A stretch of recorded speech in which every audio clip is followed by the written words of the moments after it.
6-8 મહિનાની અંદર હાલે, વર 1.5 વર હાલે, સંતાન થયું ન થયું, હવે નથી ભળતું આની યારે, હવે આ નથી ગમતો, હવે અહીંથી છૂટું કરી નાખવું છે. કારણમાં કાંઈ ન હોય, રાઈનો પહાડ તમે બનાવો ને આવું આવું કારણ હોય. અહીંયા બેઠા છો ને સાંભળજો, અને કદાચ એકાદાને જો લાગુ પડતું હોય તો પ્રેમથી માથે ઓઢી લેવાની છૂટ.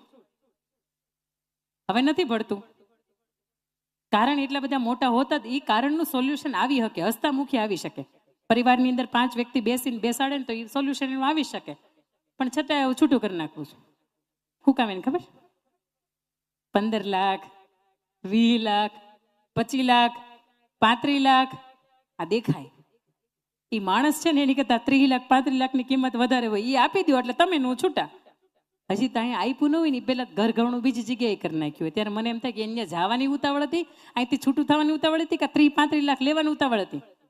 આપણે 2 હાથ જોડીને મારે કહેવું છે, પત્ની તરીકે સાસરિયામાં નથી સચવાતા, અથવા તો નથી રહેવું, કોઈ પણ રીઝન એવું છે કે જેમાં તમે સાચા છો, હાલો તમને માયના મેં સાચા છે, વયું જવું છે ને, એ પરિવારને દુઃખી કરીને ક્યારેય ન જવાય, એ પરિવારનો ક્યારેય ટકો કરીને ન જવાય. આ તો બહુ ગુજરાતી ભાષાની વાત છે.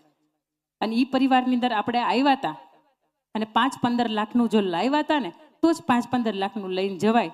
બાકી તમે જે કબાટ લઈને આવ્યા હતા ને 3 વર્ષ પછી કબાટની કિંમત 15,000 નથી રહી.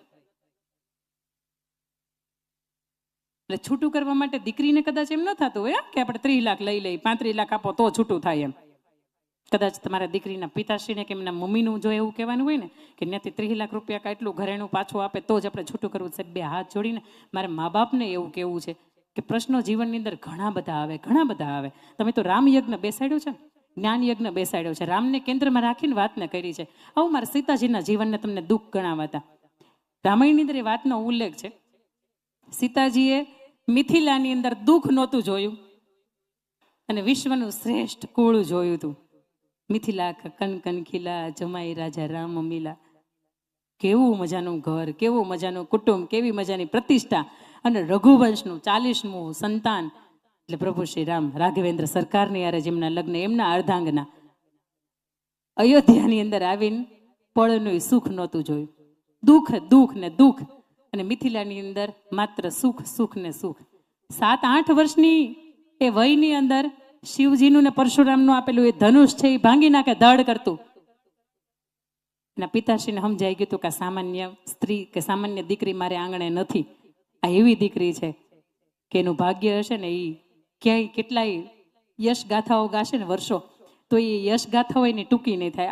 આવું વિશેષ